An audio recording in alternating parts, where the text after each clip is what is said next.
What is going on, everybody? What is going on, the Catch fam? It is Steven here, and in today's stream, we are going to be doing a little Super Bowl 56 preview. Going to do some fantasy football chat and talk a little bit about the Senior Bowl that just officially wrapped up. A lot of risers, a lot of fallers. We're going to go over a little bit of those risers. Guys that really jumped into, I would say, the first round or really elevated their stock in the first round, including some quarterbacks, right? Which is exciting because this quarterback class is, of course, a little bit weaker than some of the past quarterback classes we've seen over the past few years. We've gotten a little spoiled at the QB position, right? It's not always every day you get a Trevor Lawrence to come out of college, right? Sometimes you get a Desmond Ritter or Malik Willis, right? These guys who maybe aren't as shortcut starters day one, but you do what you can do with what you're given, right? But a lot of guys in the defensive line, offensive line that have really risen as a result of that Senior Bowl. Fantasy wise, man, we are heating up. Things are cooking. We're getting closer and closer to really starting to hit full stride on the fantasy side. I mean, once the draft kind of goes underway, the season finally wraps up with the Super Bowl finishing up, which it's going to be sad, it's going to be depressing because it's no longer going to be on our TVs, but at the end of the day, we'll get a clearer picture of not only the free agency, what people are going to be doing, but we'll get a good idea about, how they address those draft needs and then how it's going to shake out fantasy wise, right? What kind of weapons are these quarterbacks going to have to play with? Does their draft stock rise? Does it fall? What kind of skilled players are going to jump into the mix, right? Those running backs, which are just killer to have, those Brees Hall, Kenneth Walkers, that are going to be guys that you want to look at for dynasty. You've got receivers galore that are going to be coming out of this draft class too, that definitely are going to put their hat in the ring for some big time fantasy implications down the road, right? So we're going to really see a lot of that kind of come into fruition, over the next month or so, and our fantasy updates will certainly be there with it, right? But hey, man, we're not there quite yet. Like the stream being about the Super Bowl 56. I mean, there's a lot of action happening in this game. It's one of those games where I don't have a true dog in the race. I've talked about it a little bit already that maybe I wanted to have, Josh Allen in there. A little bias there. Maybe I wanted to have a guy like a Tom Brady just to officially wrap things up with his career and maybe end it just like Peyton Manning did, right? Ended going out on top or at least battling it out with another young stud. But man, I mean, you look at this current matchup, staph infection, Matthew Stafford versus young Joey Bizzle, Joe Burrow, two old SEC studs, top of their class, coming right out of college and making impacts. I mean, Joe Burrow, what he's doing right now is pretty unprecedented. I mean, the guy turned a god awful franchise into a Super Bowl contender. Just overnight, basically, right?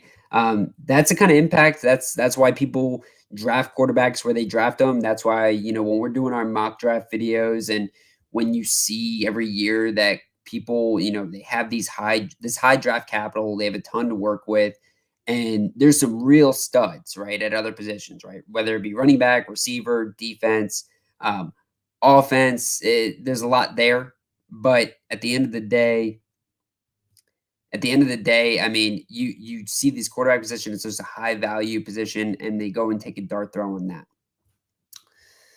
Let's see here. Yeah, John, you're in the chat right now. Thank you, my man, for coming in there. Yeah, definitely hit that like button, hit that subscribe button. If you guys are not already a part of the Catch Fan, come out and join the Catch Fan. We are on the road to 1,000 subscribers. Definitely always dropping fantasy content. We're doing a fantasy mock draft more than likely, I think, Wednesday, right? That'll be fun. My birthday is tomorrow. I will be turning 26, the big 2-6. So that'll be interesting. Stafford versus Burrow is what you just described. Yep, I did. Staph infection versus the Burrowster. both excited for both those quarterbacks, right? And just to go off of that, John, too. I mean, I think you were maybe a little bit, as you said there, Burrow is so sexy.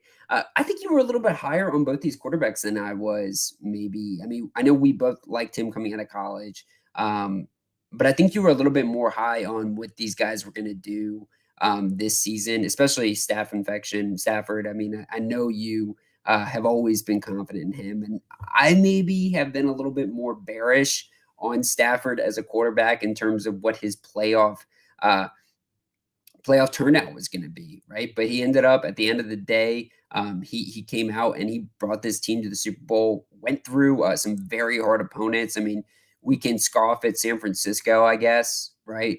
Because they weren't like the most sexy team this year, but they were a very formidable division opponent who gave Sean McVay and the Rams headaches over the past years. They were 0-6 leading up into that game. Beat Tom Brady, as I talked about earlier, and shut out his career and all the Buccaneers Super Bowl hopes and aspirations. And then, they just really got in day one and we're getting it done, right? So that's the kind of work you want to see out of a franchise quarterback. That's what they traded all that draft capital in order to achieve, right? And I mean, you look at it now, Jared Goff in Detroit, Matt Stafford in the Super Bowl. You gotta feel terrible for Jared Goff. I mean, as terrible as you can for an NFL starting quarterback making the buku bucks he's making, right? I mean, I would definitely trade places with Mr. Jared Goff and sling that rock to Amon-Ra St. Brown, one of the young studs in the game at fantasy for wide receivers. But I mean, man, I guess it really was that quarterback spot that they just needed to improve. I mean, because obviously, with more and more years, there's more and more growth and experience that kind of happens and chemistry builds. But I would say this year, for the Rams' sake, they were kind of the least chemistry put together they have been in some years. I mean, obviously, their strategy is screw the organic growth. We're just going to trade it all and trade all the draft picks and just go after these big name guys like Von Miller, OBJ, Matt Stafford. List goes on. I mean, some guys just haven't worked out over the years. And sacrifice that organic growth that a lot of teams, such as the Cincinnati Bengals, have really placed a lot of a stock in. And that's the way they grow. You see that kind of in bigger markets too. I mean, both, and that doesn't just stay primarily in the NFL. You see that in the NBA too. I'm not as familiar with baseball, but I believe that also kind of is how it rolls out in baseball too.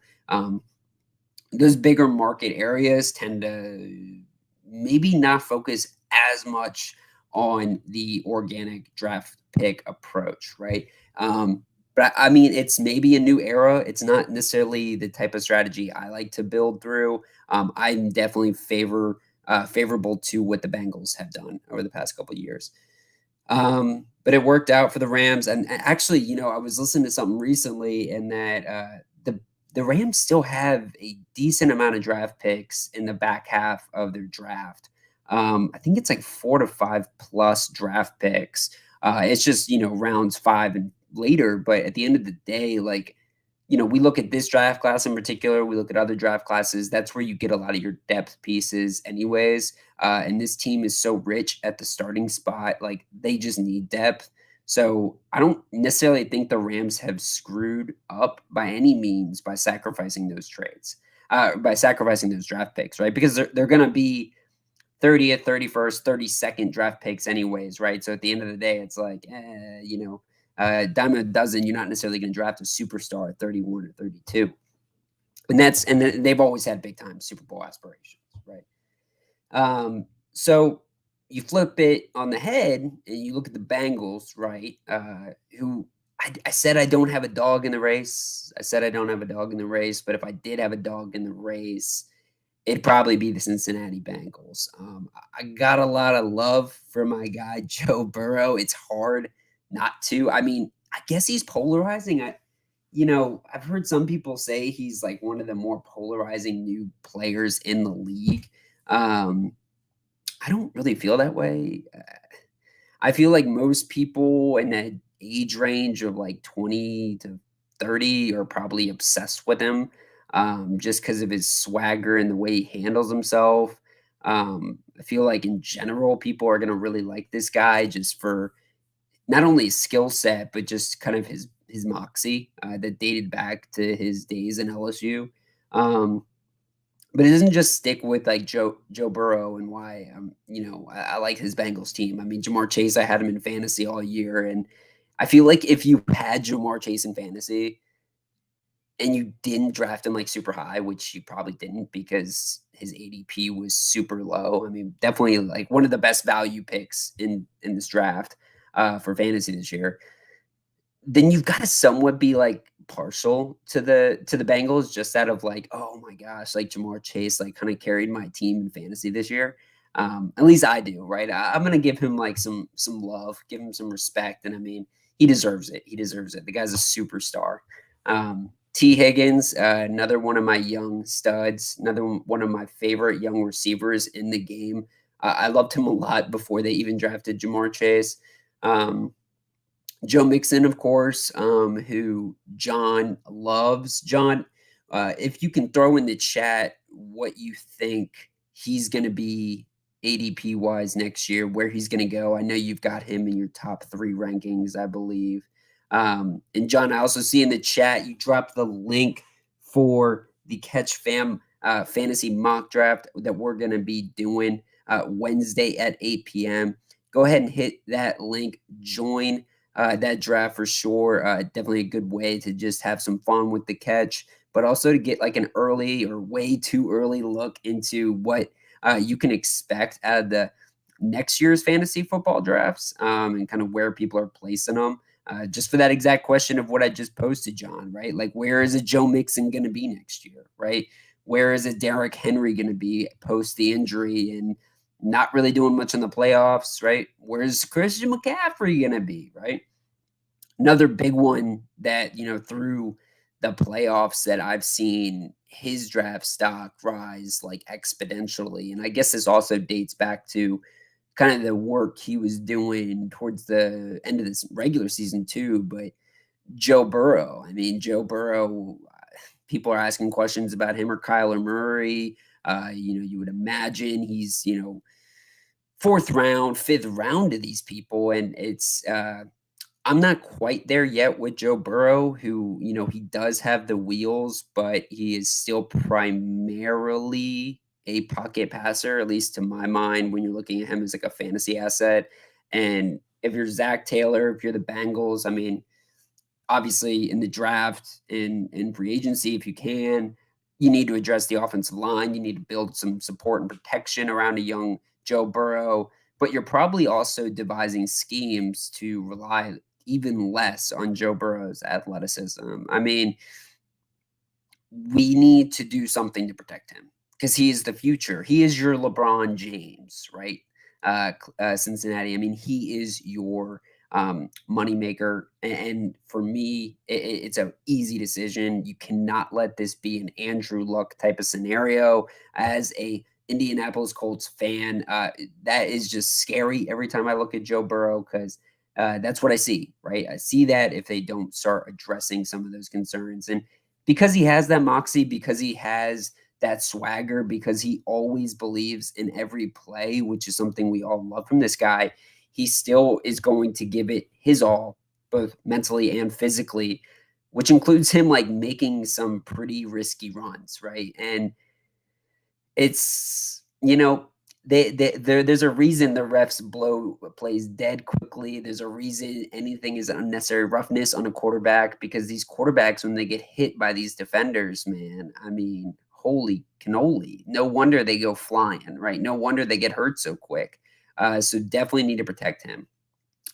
See, John has Joe Mixon as top 5. Yeah, I agree, right? I mean, definitely this year, the only thing that really changed with Joe Mixon, I mean, his skill set was always there. His capabilities on third down was always there. I mean, I do think it helped a lot the fact that they were an actually good team, right? Because it helped game script wise because he was always relevant in the running work. but I just think it also helped kind of alleviate them stacking the box against Joe Mixon. So, and I would project. I mean, this is one of the young best teams in football, so I would project that next year. Joe Mixon's very relevant as well. Top five seems pretty reasonable to me. It's also just been about health wise, right? So it's the first year Joe Mixon's been like relatively healthy throughout the entire season. Um, and if we can project that forward and hope that that happens, yeah, there's no question in my mind, top five. He was a MVP stud for sure for your fantasy teams. I mean, you got him pretty late for the type of value that he had. Um, so yeah, I like him a lot. I mean, I know some people have him as like RB1. I mean, obviously outside of JT, Jonathan Taylor with the Colts, but I'm still a little bit partial to Austin Eckler after what he did this season. And when I look at kind of what the Bengals did this year, and I'm looking at the Chargers. I mean, I know the Chargers were already a potential Super Bowl contender last season, but they're one of my early Super Bowl contenders next year. And I think that I think that Austin Eckler is a big part of that, right? They did get some success out of a guy like, Justin Jackson when he had to get his work, but I think Austin Eckler is massive to that. You saw him get bigger this year too. That was one of the notable things I saw about why he was so good this year was he was healthier than ever, but he looked physically more there. I mean, he looked bigger, more built for the occasion, and that we kind of knew he was doing like more workouts and stuff throughout the off season, but I didn't necessarily know it was going to pay off in that amount of dividends that quickly. So, yeah, the Chargers are an early contender for me for the Super Bowl, and I think Austin Eckler right now, I kind of have him as my second RB off the board, but Joe Mixon's definitely in that top 5. And I mean, honestly, too, it's, I know we're talking a lot about, and just to get back to the Bengals, and we're talking about all these young fantasy studs and young studs on the offense, but this defense has been absolutely outstanding as well. Even Eli Apple has had a career resurgence after strapping up Tyreek Hill and playing pretty well all season, all postseason as well. He's done well. I still imagine he's going to fall off back to kind of where he was. Jesse Bates is up for free agency. I imagine they're going to probably lock him up because he is pivotal for this defense. I mean, I would say their two biggest studs or three biggest studs, I would say. Like, I really like Luke Wilson, the linebacker, a lot. Hendrickson coming off the edge, like Trey Hendrickson is my man. Like, I love that dude. He's a beast. I think he's second or third. I think he's third behind Aaron Donald, and Von Miller in terms of his pass rush efficiency right now to PFF. So the guy's getting it done, man. I mean, this guy's been a machine all postseason. And there's a play that sticks out in my mind. Against that game and against Kansas City. I mean, Patrick Mahomes is flushing out left. And, we often see once he flushes out, he kind of sets his stage and then he kind of works with what's available and makes a crazy touchdown pass, kind of like his first touchdown pass in that game. He couldn't do that because Trey was flying after him, right? Hendrickson was all over his ass and ended up forcing the play to be dead. And Hendrickson was gassed after the play, but just the hustle, the motor on this guy, that's just something you've got to have long term, right? But yeah, they got a few studs, right? But they do need to address the defense probably a little bit more in the draft and free agency just to continue on in that success department. I mean, when you have such a good offense like that, you don't necessarily need to have like an outstanding defense, but we saw it with Tampa Bay. When you have both, it really kind of sets you up to be unbeatable at times, right? Timeout with Henry jumping in the chat. What's up, buddy? How you doing, my guy? How you doing? Thanks for jumping in. What is your early prediction? What's your early thoughts on this Bengals Rams Super Bowl? Who you liking? Who's your favorite quarterback in this game as well? My personal favorite quarterback is Joe Burrow, and I am kind of rooting for the Bengals. I'm actually gonna jump into into this Vegas odds real quick and see what Vegas has got the spread at here. All right, so okay, it's stayed relatively the same, right? Since we last checked, because John and I did like a first kind of prediction preview, right after, right? We did it last week, and we knew some things would change, not a whole lot, but wanted to take a look at it again. We've got the Rams as 4.5 point favorites, technically a home game, right? Um, Over under is actually, I think it's exactly the same, 48.5 points. So it's been pretty steady over these 2 weeks so far. I still think that's like a bit rich of a spread, like 4.5 points. I think the Bengals are a better team than that, and I'm not too sure the Rams are clutch enough to close the gap on 4.5 points. Um, the Bengals are so damn scrappy, bro. I mean, the Bengals to the very last whistle are going to be coming at the Rams, and I'm not too sure from what we saw. I mean, especially in that Buccaneers game, like when they put the gas on, they get up big. It's like they let up big too. I mean, these guys can't really hold a lead quite well. I mean, we saw Sean McVay do a lot of questionable stuff in that game and in this postseason. I know a lot of the catch. You guys talk about a little bit of his coaching decisions, his clutch factor.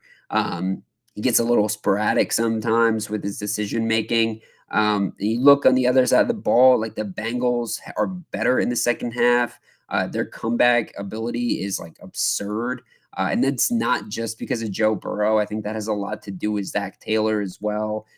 Halftime adjustments, defensively, especially, right? This defensive coordinator he's going to get his hat in the ring on the coaching department if they can replicate this season next year. Because this guy, what he's been able to do on the defensive side of the ball, coaching adjustments wise, is probably in my mind like one of the main reasons they're here. Right? It was obviously very notable in the Kansas City game that they were able to do that both postseason and regular season, for that matter. But throughout the entire postseason, they've looked alive. I mean, against Tennessee, that was a tough win. I mean, honestly, that was a gritty win. All these teams they played have tested them in different areas. I mean, very different kind of opponents they played: Raiders, Titans, Chiefs, of course. I mean, every single one of them has been a little bit different, attacked them a little bit differently as well. I'm trying to see if I can pull up any sort of like the props or the over under on these players. Let's see. All right, so they're thinking Joe Burrow, Matt Stafford, around a touchdown and a half. So that's the over under on those. They've got both the quarterbacks throwing in the mid 270s passing yards wise. Let's see here. Anything juicy on the receiving work? Because wow, okay, a lot of big name receivers here. Wow, that's pretty notable here. All right, not that this guy couldn't do it, right? He's been doing it all season long. But Cooper Kupp over under receiving yards, 106 and a half yards is the over under for this guy. That's a lot of yards. It's a lot of receiving yards. His total receptions, 8.5 is the over under. Wow, that's pretty nuts. Over on the Cincinnati Bengals side, we got, let's see here, Jamar Chase is over under for receiving yards is 78.5. Receptions is 5.5. That's pretty straight. I mean, I don't know. I think those are both like really high. I would probably say, with the whole idea that Jalen Ramsey will probably be seeing Jamar Chase a lot. I just have a feeling this is going to be a Boyd Higgins game. And that's like not a letdown at all for the Bengals. Like, if this becomes a Boyd Higgins game, like they're perfectly fine with that. That's not an issue for them. So it could be that Jamar Chase has a harder game in that one. This is also and I know I know John pointed this out earlier last week, but this is really a game of the kickers, right? I mean, we have two of the best kickers for fantasy for sure in this one. Two in the top three fantasy 2022 kickers that I have in my rankings, and just two of the best kickers in the game for that matter. Evan Money Mac McPherson for the Cincinnati Bengals, the young rookie stud. This guy has got ice in his veins. I have not seen a kicker like this since maybe Justin Tucker. Like what he's been doing, like this dude just has like that drip, that swag. Like the guy gets it done. His over under is 7.5 total kicking points. So it's mocking out about like 2.5 kicks, right? Matt Gay as well, 7.5. I mean, Matt Gay was so consistent at really getting that number exactly, kind of like 2.5 kicks per game for the Rams. I kind of like both those odds props wise, but I would imagine that these kickers are going to be very pivotal for this game, right? We saw that the over under was like 48.5. So that implies that this is going to be a game that has some offense to it for sure. And I mean, you would expect that too with weapons galore like OBJ, Van Jefferson, Cooper Kupp. And then on the other side, you got obviously Jamar Chase, Boyd, Higgins. But, there's also some really good kickers. And we've seen both these kickers kick in big time moments. So, if I know Joe Burrow, if I know Matt Stafford, it's going to be a close one to the end. And that's when these kickers are going to have to make that final play with maybe 1 or 2 seconds left on the clock, right? This game does have kind of a feel to it that it's going to be a close one. It's going to be one that has you on the edge of your seat. It's going to be interesting to see the viewership of this Super Bowl at the end of it all, right? How it stacks up against other Super Bowls.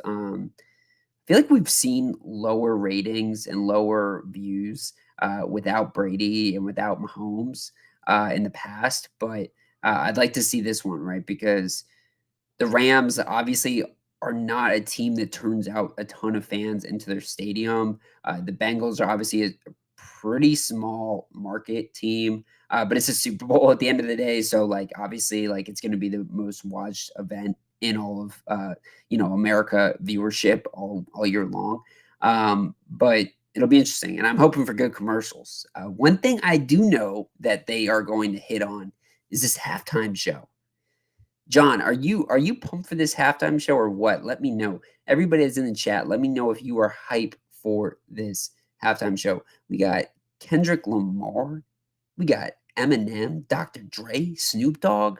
We got Mary J. Blige. We got a bunch of the old school retro studs, man. I'm personally excited for that. I mean, every once in a while we got these halftime shows where I'm just like, all right, I'm just gonna go settle everything I need to settle because I don't no cares about the halftime show. That is not what is happening here. I mean, get to see Eminem, even though he's like 50 now, and all these guys are way past their prime, way past their peak. You're going to see some really good songs. I mean, it'll be interesting to see how much of like the old stuff they do. I think it's going to be primarily all their old stuff. Hopefully, it's none of their new stuff. That, at least in my take, I don't need to see any of that. Be interesting to see if they bring out guys like Ice Cube, some of the guest stars that make an appearance, because they're going to do that. And man, the fact that this is in LA, I mean, imagine the crowd scans, all the famous people that are going to be there. This is going to be one of those Super Bowls where there's just like more famous people than normal people, like normal everyday folks like me or John or you guys in the chat. Like this is just going to be like one of those things where you look to your left, you look to your right. There's a pretty good chance you're going to see someone famous or someone in the entertainment business. It's going to be interesting. Let's see the catch in here. What is up, Johnny? I mean, I love all 4 of these artists, but it's not like they can perform any of their good music. Hello. They can perform it. It just might be a little edited. I think like maybe some like Gin and Juice might be in there, but they're gonna have to definitely calm down. I think Forgot About Dre is probably gonna be played, I would imagine. Man, yeah, there's some really good ones. Let's see. But if Ice Cube can come out there, man, I love me some Ice Cube as well. If they brought out anyone, it would be Snoop. I think Snoop is like pretty instrumental to this halftime show. Like I think he's like the main guy, or one of the main guys. I mean, Snoop Dogg is like a partner to the NFL now. He does a lot of work with like Corona now, obviously, but he does some other stuff too. I mean, he's obviously a big football fan. He does some youth football stuff, high school football stuff, and he just seems to always be in commercials or on TV doing like little guest things. I think the Mannings did. You were talking about how the Mannings did a broadcast with Snoop Dogg as a guest. And then he was kind of clowning Eli Manning or whatever. I'm kind of ticked off. I missed that. I need to go back and watch that still. Um, it's Eminem, Dr. Dre, Kendrick, and Mary J. Blige. Okay, well, Snoop Dogg's gonna be there, bro. Snoop Dogg's gonna be there. I'm not too tripping about that. I know Snoop's gonna make an appearance. Kendrick, though, obviously the new stuff is gonna be the main one. Mad City would be really cool if they can pop that in. I love Mad City. Dude, Kendrick's got some of the best bars, some of the best flow in the game, and I mean, I know there's tremendous amount of respect from all these guys, but watching some of the interviews that I have on Eminem, on Kendrick, I know that those two in particular, which is how much they focus on their craft, how much they focus on their verses and everything. These guys love each other, and they really hold each other to kind of that top level prestige standing in terms of like guys that can really just put bars out there. So I'm looking forward to this. Looking forward to see how much of like a just wild verses we get out there with those two guys. Let's see, John, you were talking about some Kyler Murray stuff. Let me see here. I have not seen any Kyler Murray stuff. What in the world? Hopefully nothing too bad, man. I do not want to lose another superstar. Oh my gosh, dude. No, I just looked it up, bro. I just looked it up. Unfollows Cardinals on social media, deletes all franchise related pictures. No longer follows the Cardinals at all. Whoa. Whoa. Whoa. Whoa. That's pretty intense. That's pretty intense, man. I did not hear about this. This is huge, man. Oh my gosh. Yeah, I'm wondering if it's about is it a let me know, John, if you've heard anything. Let me know, guys, in the chat if you've heard something in particular about why this happened.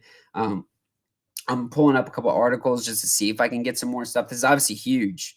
One of John and I's mutual friends, who's a diehard Cardinals fan, he hasn't even said anything to me yet about this. So I'm hoping he knows, or I'm hoping he doesn't know, because I think he might have like a heart attack hearing this. But before I look at this, man, Kyler Murray has had some questionable social media things before with the following and unfollowing of teammates. Most notably to me before this was Chandler Jones, the stud edge rusher who was up for contract, is probably going to leave the team, and he was a monumental impact on the defense. We always hear about, J.J. Watt and stuff, but Chandler Jones was much more impactful. The guy started off the season with like a 5-sack game performance against Tennessee. Long story short, Chandler Jones eventually just unfollowed, Kyler, because Kyler wasn't following him back, right? And that's like weird, like as a leader, as a just like, dude, like if your teammate follows you, just follow him back, even if you don't care about him as a person. Like it's just kind of like a team thing. And it's obviously kind of struck Chandler weird about it too, because he like came out about it and said it was odd, and he, got clickbait about how he unfollowed him, right? So that's interesting. But let's see here. He has played out the first 3 years of his rookie contract with the Cardinals, and has a 5th-year option by the team that will likely be exercised prior to the final year of his rookie deal. Okay, so first thing that comes to mind without reading more of this is this a power move because he knows where he stands in the mix of, just I should get a deal before you can exercise that, just to make more money now rather than later.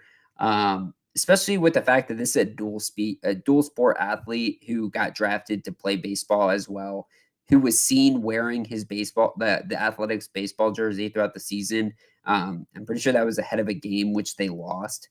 So he's always been kind of a baseball dude too. So I'm wondering if he's kind of really just trying to explore of like, hey, I need to power move this to get my money. Not really what you would want to see. out of your leader, though, at the quarterback spot. Not too sure how long this has been. Not too sure how long this has been at play either. Let's see. He scrubbed his Instagram account of all but two photos, one of him and Dallas Cowboys receiver CeeDee Lamb at the Pro Bowl, and one about winning the Heisman Trophy. Okay, well, that makes sense. It's his old teammate. Um, yeah, so it's definitely, as the article kind of points at, this is definitely a move that you do when you're unhappy with the current situation. I mean, I know that, Cliff, the current coach, and him have a relationship dating back to high school. And that has been kind of, I don't know, there hasn't been a whole lot of like reporting of like how cool Kyler is with the Cliff Kingsbury system. In my mind and a lot of people's minds, Cliff is not the best coach in the world. But I know his name has been coming up more in the college ranks about maybe coming back to college. The Cardinals potentially letting him go in the future. So maybe there's something there. Maybe Kyler is involved with that. Um, Definitely going to keep my eyes open to this. Another funny article is, should the Detroit Lions make a move on Kyler Murray? I think if the Lions acquired Kyler Murray, he would go back to baseball and leave football. Wow, that's pretty nuts. Okay, we will definitely monitor this, and this kind of broke just recently in the last couple hours, I guess. So, John, good catch there. I see you dropping some more stuff that happened in the NFL. I am also just seeing now, you mentioned Alvin Kamara getting arrested, which is huge. Potentially might have fantasy implications. So I'll get to that one second. But the Saints are hiring Dennis Allen as head coach.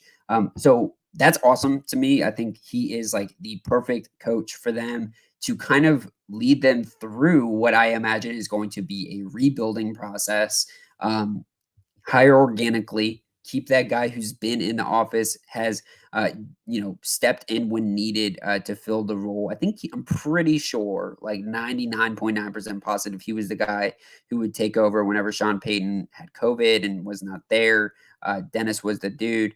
The defensive coordinator, which has been one of their stronger spots. I mean, their offense obviously struggled this year with the lack of quarterback stability there, but they are going to do a complete overhaul, right? So this team is honestly going to be pretty bad next year. I don't see Allen being like the future of this team by any means after a couple years of them going through this rebuilding process, um, which sucks. I like him, but I think he'll eventually land on his feet elsewhere for sure. I actually have no question about that. And then you also look at it in the sense of like, fantasy wise, I would have said like I want no piece of anything on this offense or no for fantasy, right? I want no piece of this team, right? Fantasy wise next year, just because of like my current projections of to what the Saints are going to be next year. Maybe that is excluding Alvin Kamara, who is obviously like a beast, a legend in the fantasy department. I think Alvin Kamara is definitely somebody you have to still draft, right? But he will suffer not being a part of a good team and not having Sean Payton lead this offense, and potentially not having any quarterback either. That's going to be a problem for him. And now he gets arrested for, I believe it was a form of assault and battery, which resulted in some pretty seriously bodily damages. This happened in Vegas. We've seen a lot of stuff happen from Vegas and NFL players over the past 2 years. I'm not too sure, like, we need to keep like putting these players in this spot. I mean, like, I'm not saying like Vegas is like the only reason why this is happening, but it just like seems kind of weird to me. Like they had it in like a pretty solemn, like wholesome area of Hawaii, which I loved personally. I like the whole Hawaii feel to the Pro Bowl. I think they had some financial reasons why they left there as well, but and then they moved over to Florida, I think, right? But like, I just not sure that Vegas is gonna be something they do next year, for a variety of reasons. If they even do the Pro Bowl next year, I mean, John, jump in. I mean, dude, the Pro Bowl for me was, like, super, super disappointing. I mean, they put up a lot of points, obviously, but, like, Dude, they were not even, like, tackling each other, and they're not even, like, putting each other to the ground, not even wrapping up. Like, this is the first year it was basically flag football just in pads, and it was touch football in pads. Um, which is weird. I mean, honestly, just make it flag football or just get rid of the game in general at this point for me. It makes, like, no sense. I mean, it's a charity event now because of, like, what they do with the touchdowns and giving it away to charity and all that, and that's dope, but, like, I'd also like to keep it competitive, to a certain extent just for, viewership. But, it is what it is, right? It is what it is. Mac Jones at the Pro Bowl was amazing. Yeah, dude, he was sick. Mac Jones is the man. His giddy dance or whatever they call it, I think they call it the gritty or the giddy, uh, when he was, like, clearly down, like, 50 down by Pro Bowl standards where he got touched, right? And he ran 50 yards into the end zone and then danced in the end zone.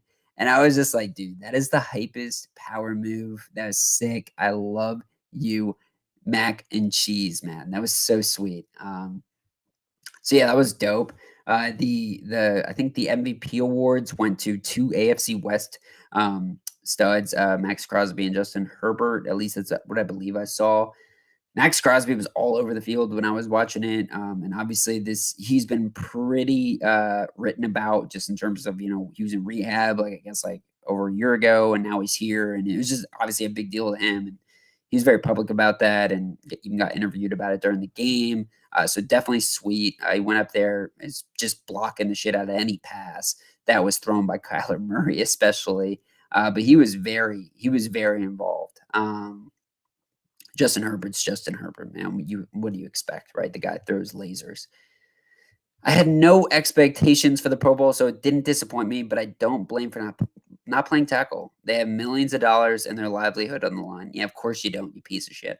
No, no, I totally understand that. I get that. I think for me, what the balance that they achieved last year and like over the past couple years, I thought was like a healthy kind of like a healthy balance, right? They achieved this place where it was like wrap up.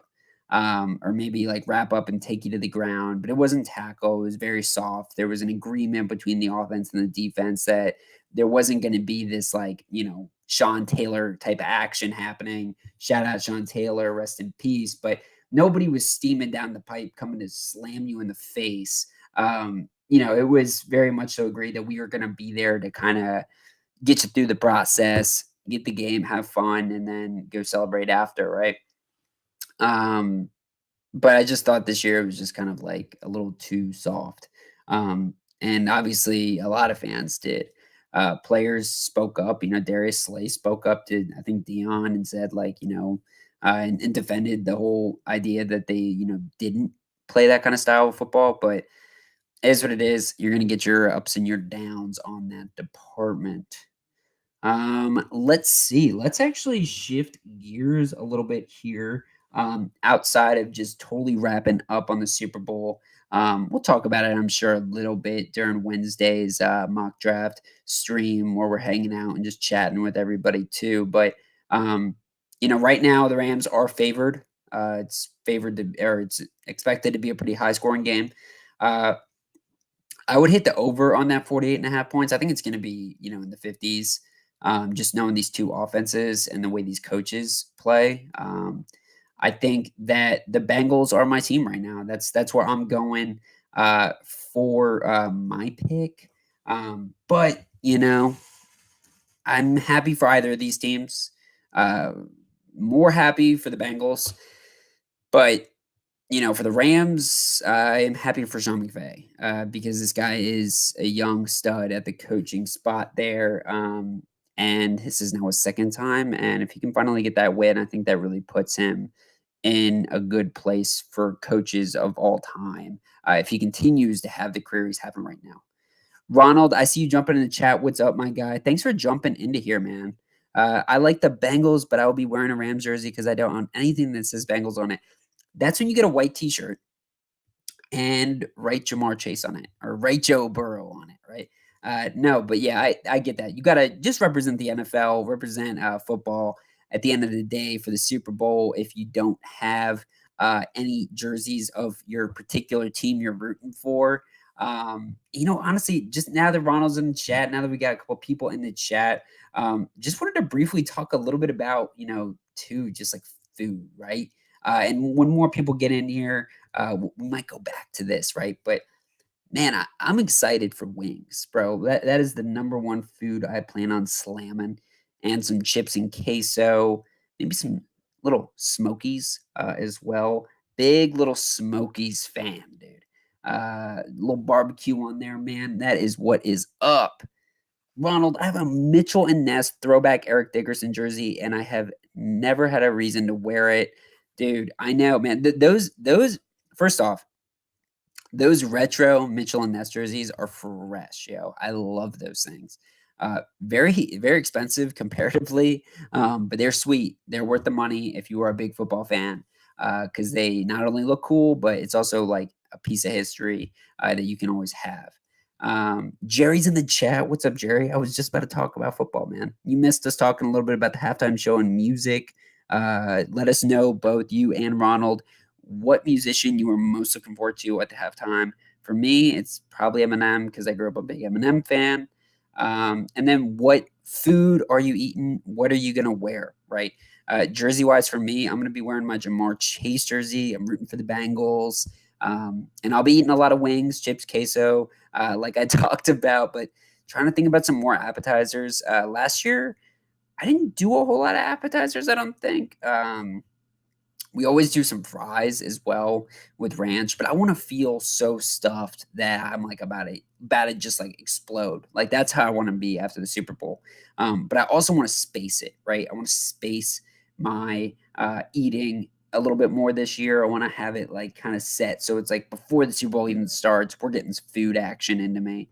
And then as the Super Bowl's happening, as the climatic buildup is happening, I've got some more food to stuff in my face, right? So that's my action that I'm looking at here. The store is in Philly, so there's a lot of Mitchell and Ness stuff here. Oh, that's sweet, man. They got a lot of Philly stuff. That doesn't surprise me that they got a lot of Philly like sports stuff and kind of sports things that they sell out there. I know Philly's a big sports town. I've talked about it already before, gotten clowned by you guys before, that I'm going to a Justin Bieber concert with my girlfriend in the summertime in Philadelphia. So I will be out there frequenting Philly soon.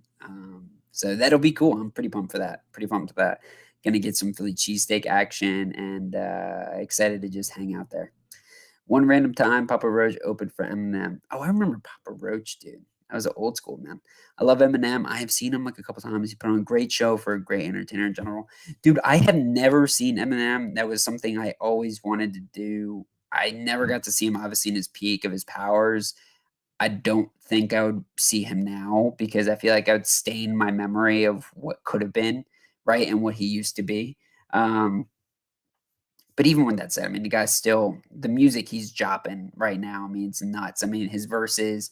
I liked a lot of his stuff that he had on that one album. I think it was called like Kamikaze or whatever. But he had a lot of cool verses on that album. Or I mean, he was obviously dissing a lot of people, but it was just kind of cool, like the way he puts his flows together. Been a lot of talk about Eminem this stream so far. Kind of fitting when you look at how how we talk and everything. But yeah, got to shout out him.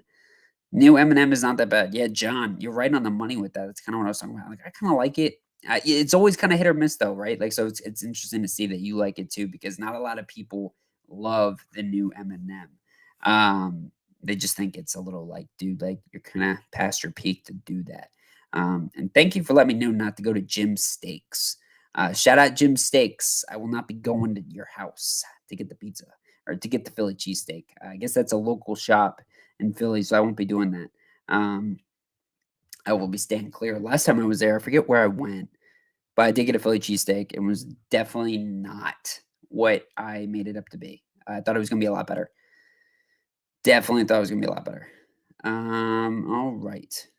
What's the new okay, so Marshall Mathers LP, there was an original that was dropped, like, a long time ago. That album was sick. I love that album. But I think they might have made a new one. I don't know for sure, I forget. I haven't really listened to a lot of his new stuff like that consistently, but The original Marshall Mathers LP was pretty dope. I think that was, like, one of his most famous albums. Um, People who visit think it's a popular place on South Street. There's that one really big, market too. What's that? Let me know if you know what I'm talking about when I say this, but there's, like, a big market in Philly where you got a bunch of different cuisines, a bunch of different, like, basically shops and people just selling random food. I ate there as well, and got this other different, yeah, reading market. I got this one kind of sandwich. It was like a white meat. It's apparently a very popular sandwich there, and it had some green stuff on it. I think it was like I forget what it was. Honestly, I'm terrible at this memory thing, but um, my buddy said that it's like another very famous Philly sandwich outside of the Philly cheesesteak, and it was like a white meat, and I got that, and I remember not liking that either. Um, my food experience in Philly was not that great, but I did love Philadelphia. I thought it was sweet. Thought it was sweet, man. Oh, Reading Market. Okay, yeah, that's another thing I don't do. I don't pronounce things very well, but it's spelled reading. Okay, got it. I will definitely jot down some notes on that. Yeah, dude. I definitely first off, the biggest thing I love about Philly, I've always wanted to go to a Philly game. I got very close this year to going to see an Eagles game. But next year they're probably going to be even better with all those draft picks that they have and kind of Jalen Hurts taking another step. So might have to go take a peep at Eagles Washington Commanders game in Philly. That'd be fun because I love the park that they have set up or the complex they have set up with all the bars, and they've got obviously like the Eagle Stadium, the Sixers right next to each other too. It's just all kind of right there, which is pretty sweet. And I just always wanted to see a game at Lincoln. Be pretty sweet. Like eventually I want to see all the fields. I want to see all the all the home games at everywhere. Um, but I would say Lambeau is up there, number 1 for sure. Shout out Spence. But number 2 is probably, like, I really wanna go to Cleveland. I wanna go to the Browns. I wanna see the Browns at home. Like, I don't know why that's, like, kinda up there, but it's really up there for me in, like, my top 3, top 5. Philly is one that I feel like you just have to go to as well, and you have to act like you're an Eagles fan because if I wore a Washington Commanders jersey, if that's even possible to buy yet, which I'm sure it is, um, I would be laughed at or, yelled at or probably a variety of other things. Not only for the fact that the jerseys look like a high school team, but because I'm not rooting for the Eagles, which is understandable, right? Yeah, they got the Phillies down there too. Yeah, how did the Phillies turn out this year? They got the old Washington stud Bryce Harper, right? I think he went down there to Philly. Like pretty positive on that. I think he won MVP this year, actually. Shout out Bryce Harper. I was actually just talking about Bryce Harper at my haircut appointment the other day when I got this job that makes me look very interesting. Not anywhere near the attractiveness of Bryce Harper, but I was talking about how Bryce Harper kind of coined that haircut where you chop the sides and kind of have the flow up top. And I think John actually tried to cheat that and try to copyright Bryce Harper there and take that haircut from him. Didn't John? I don't know if it looked as good as Bryce Harper, but that's hard to do, bro. He's huge. You would definitely not be in danger. We think it's fun when people would wear the opposite stuff, but you would get yelled at by people making fun of you almost on top. Well, to be honest, I can handle that because I get made fun of like 24/7. It's kind of like my day job. Like I wish I got paid to just be made fun of because I'm pretty good at that. Pretty good at that. Other stuff I'm not too good at, but I'm pretty good at being made fun of. Um, Herbert is a traitor and missed out on championship. Yeah, man, we did get that championship. So shout out the Nats. We definitely beat you there. Um, we definitely got you there, Bryce. Definitely got you there. But we didn't get your haircut. That was a good haircut, Bryce. Um, but I think I still have a Bryce Harper jersey, actually. Yeah, well, I took it from a buddy of mine, but still mine.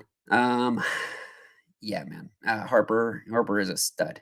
I was listening to a podcast recently about baseball and just kind of where that's at. Obviously, we are a football channel, but curious to see if any of you are baseball fans, and by baseball fans, I mean, like, can you not even can you, like, do you sit down and watch a baseball game, like, from start to finish or even 80% of the game and consistently? Because I think that's one thing about the NFL, like, when we're comparing the NFL to other sports, I mean, the NFL obviously dominates, like, every sport, uh, like, in viewership, money, all that crap, which allows this NFL to do things like extend the regular season, extend the postseason, basically have every day of the week. They can do whatever the hell they want, basically, and eventually they're gonna have 18, regular season games, right? Not even just 17. So I think that's a big thing is like these other sports like the NBA, baseball, they need to start mimicking the NFL with this season stuff and they need to get smaller. I mean, the NFL is getting bigger right now, which I think they can maybe do a little bit more, but baseball and basketball, they're just way too big. They need to get smaller and they need to adjust because people's attention frames are just not there anymore, man. I mean, I'm like a gnat. I'm like a gnat. I fly all over the place. And I think that's kind of common for a lot of people is like you can't focus on something that long. And baseball is one of those things. Baseball is one of those things. Um, but I feel like I don't want to hate on baseball, right? It's obviously that's a personal take on the matter. John, yeah, just I was gonna say, yeah, John, when you lived with your aunt, you watched a ton of Nats games. Yeah, John, you were definitely a bigger Nats games fan or Nats fan than I was. I was just kind of a poser and jumped on the bandwagon when we were in the World Series. We also got the Capitals. I'm a big fan of hockey too. Hockey's pretty rad, dude. Hockey is pretty sick. I haven't seen a live game of hockey in a long time. I went to a Wizards game, so I went to a basketball game recently, and I went to a couple baseball games this year. But I would say hockey is, like, the sickest to see in person, and then it's football, and then it's probably baseball and then basketball, even though in terms of ranking, like, what sport I like the most, it probably it goes football, basketball, hockey, baseball, but there's just some element of being at, like, a night live baseball game. It's kinda cool. But yeah. So you remember the Caps game we went to? Yeah, man, how could I forget it, man? First off, I think it was, like, the only one I've ever been to, but it was sick. Actually, no, I've been to 2. But yeah, and Chris Cooley's sweet. Yeah, shout out old, Washington Redskins player Chris Cooley, 47.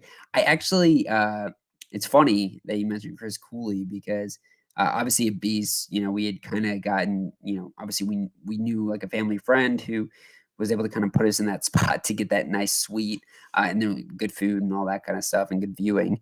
But I actually saw Chris Cooley again, and I have a photo with him, and it's really weird. It's a very weird photo. I'm like I look very dorky, and Chris looks put together, but um, at like a golf tournament my dad was at, and I was like his caddy. First off, being a caddy on a sidebar is a very hard job. Carrying clubs, especially when you don't know how to properly carry clubs, and the bag's too big for you. Because my dad's like over 6 feet tall, and I'm a very small man. I'm like 5'5", on a good day, 5'6". But when you got that bag difference and you don't adjust it, and you're carrying it for a full 18 rounds. It's a pain in the ass, bro. I remember I took a hot bath and just soaked in it for a while. It was brutal. It was brutal. One of the best workouts I've had. But I hurt for like 2 days straight. It was brutal. It was brutal. If you happen to go to Tony Luke's, which is my favorite steak place, it is really important that you let's see here, go to the original one on Front and Oregon Street. You know what I'm gonna do? I'm gonna take a picture of that because I will take a note of that, and I'll also let you know when I go out there so you can remind me about it. But I will definitely take a look at that as well. Kim Chain at the original already existed for years and years, but the one inside the link is pretty good if you happen to be there anyways. Bet that's sweet, man. That's sweet. Yeah, I forgot John Touch, Ryan Seacrest. Shout out American Idol. Ryan Seacrest, literally, that guy does a little bit of everything, and I shout him out because he's also a midget gang. He is short.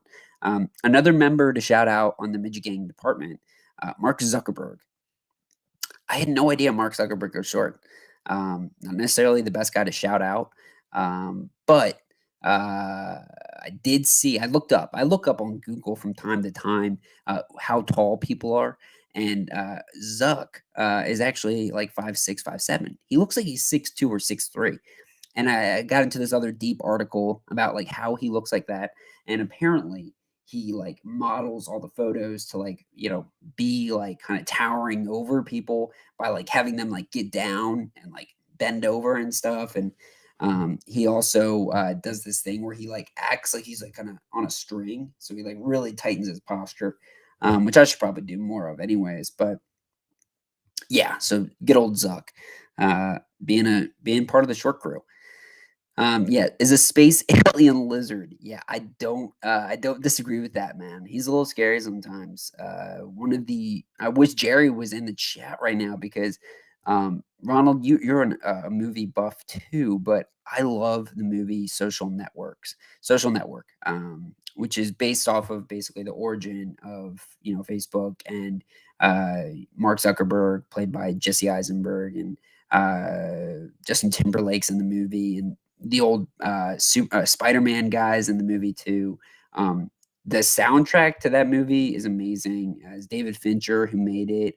Uh, that's, like, one of the best movies I've ever made watched. It's just so well put together. So if you guys have seen that movie and like it, let me know. I mean, I'm not, like, one of those dudes who loves to see, like, these, like, true story or quote unquote "true story" movies about, like, how things have been made or whatever. Like, I didn't ever watch the Steve Jobs ones. They made, like, 10 of them, but, um, I never watched that.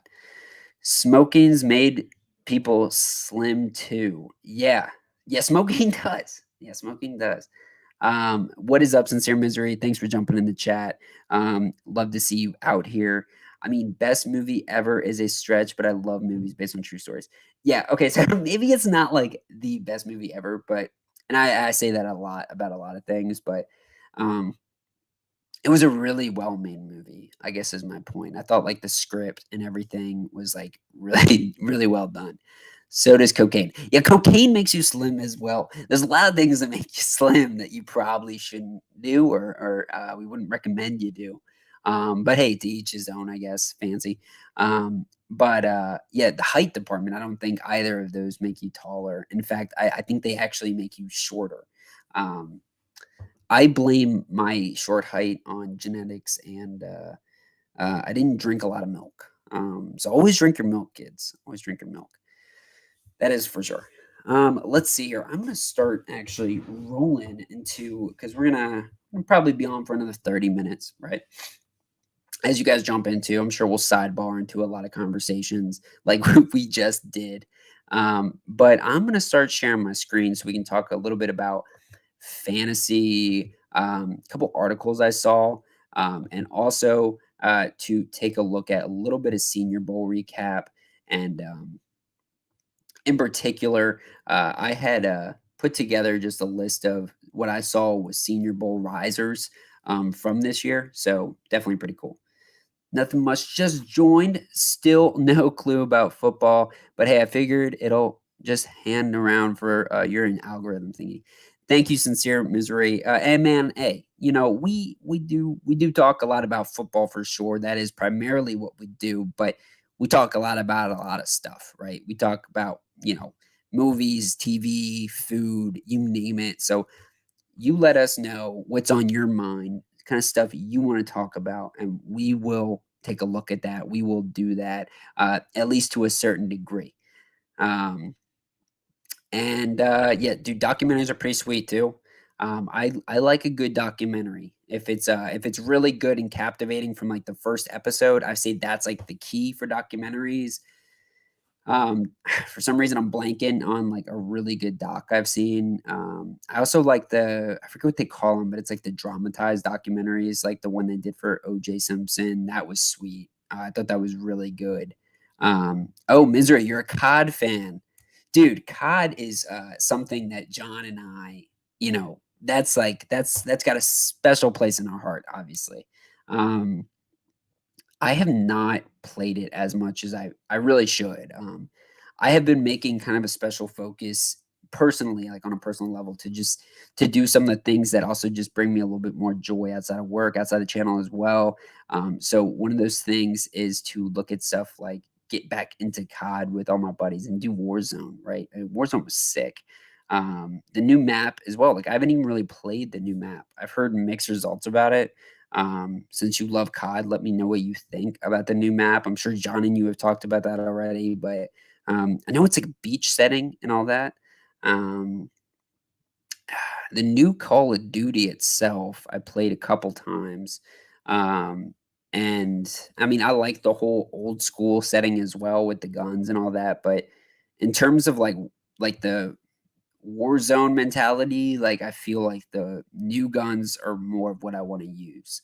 Like, I'd rather use, like, M4s and stuff like that, uh, and, like, the ARs than, like, kinda the old, like, bolt action rifles and stuff. So it kinda goes back and forth with me on, like, the whole new update to do the Warzone. Oh, you played Rebirth, John. Rebirth is sick. Rebirth is definitely, like, a different kind of vibe. Um, it's definitely like it is a complete different game mode, obviously, but I like the longer matches just because like 90% of it for me, because I suck at Call of Duty. But like 90% of it for me is just like kind of hanging out with my buddies. So if it can be like a year or like a longer episode or a longer match, and we actually do make it like towards the end, like that's what really cuts it out for me. Bro, so nice to see you. Kyle, what is up, my guy? What is up, buddy? How are you doing? Perfect time to jump into. We're just about to get to some fantasy. I like in general, people have been having fun on games, the better if I can relate to the game. Yeah, yeah. There's we're big gaming buddies in general, me and John. John, like real deep into the gaming life. Used to be especially. I mean, I know John, you also spent time kind of putting together your own kind of content about video games back in the day. Um, I personally play Xbox, and I will always be an Xbox truther, Kyle. I know John is also Xbox, but I think he actually considered going over to going over to Sony, going over to the PlayStation side of things. So yeah, so some people aren't like one or the other. I have always been that way. A game that I know I just saw recently that is being made into like a movie or a TV show, Halo. They're actually doing that finally. And the guy who's in Mandalorian is going to be playing Master Chief. Um, that's sweet. That is sick. I'm so glad they're doing that. That was like something that was like in the works like 10 years ago. And now they're finally putting it into effect. I'm glad that'll happen. Uh, Halo is a dope franchise. Kind of like what I grew up on, honestly. So let me know what you guys think about Halo as well. Uncharted too. Yeah, also Sincere Misery. Yeah, you're right. That is true. I just saw that with what's his face, Mark Wahlberg and Tom Holland, the new Spider-Man. I think that's like a perfect pair too, because these guys are going to be definitely those. I mean, Tom Holland's like the young Mark Wahlberg almost, the little action stud. John knows a much more about Tom Holland than me, though. All right, let's get into this. Let's get into this fantasy content too, guys, just so we can have some background noise when we're talking about games and movies and TV stuff and whatever is going. And guys, for everybody who has just jumped in the chat, let me know what you are going to be eating for Super Bowl Sunday. Let me know what jersey you're going to be repping or what team you're going to be repping. And hey, if you're not watching the Super Bowl for whatever reason, what are you eating tonight or what did you eat tonight? Hey, what did you eat for both? What are you gonna eat for both the Super Bowl and for tonight? So this article, like I said, we're gonna go through a couple articles that I saw on Fantasy Pros that were pretty interesting to me, just for general discussion.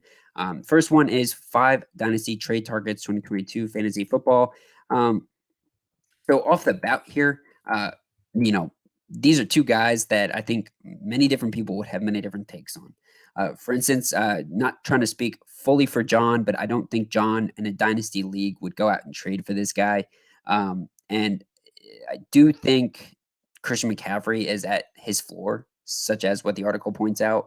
I mean, not much. He's not going to get much better than what we've already seen from Christian during his peak of power seasons. And further than that, I also think that Christian McCaffrey, whether it is Chuba Hubbard or whether it is like team just scheming away from him so that he's not getting 90% of the work and not getting the ball every damn play, his usage rate is insane. I still think he is that kind of back that can do that. I just think he's had some unfortunate injuries, but it is what it is when you look at the running back position and how they kind of they undervalue every year. They're going to move on from him being the every down workhorse, right? So I would say that Christian McCaffrey is still somebody I would trade for if, I could get a very reasonable deal on. I am not willing to trade too much for him. I mean, in a redraft league, I'm for sure drafting him pretty high still in the first round because I still believe in him.